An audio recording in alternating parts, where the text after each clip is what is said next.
Rondo ngono iki kabeh ora, Mbak? Ya saiki iki aku ndak lek kabeh iki. Lah nyapa ora kabeh? Saiki untuk saat iki ndak sing nyeruduk ngono lho.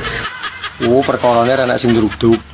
Isik jaman-jaman isik nang sing nyeruduk kae yo kabeh. Ndang dilosne nyapa rasa kabeh. Ya piye kok lek diseruduk suwe-elek meteng piye lah kabeh kok. Lah gelem gawe kok mah metengi piye karepe? Kok ya rumah saku kok jaran men. Biasane kowe yo tumbas ngono. Kira kabeh piye kok iso rumah saku kok Kapan aku tumbas sih lho? Aku masuk pengene kaya apa ya moh tumbas. Tapi nek diwehi yo gelem. Jaman-jamane kowe sak gelem nyeruduk lho, Cok. Wis rumah saku kok gagak jaran men kowe iki. Kapan wi aku lho ora tau tumbas. Iki nyapa ngurusi wong kabeh urane iki. Pengen ngeroh. Kok ben ngono lho. Kok iso rumah saku ngene sing gawe kok iso. Ya sapa ngerti aku dikon gawe. Ini parahnya.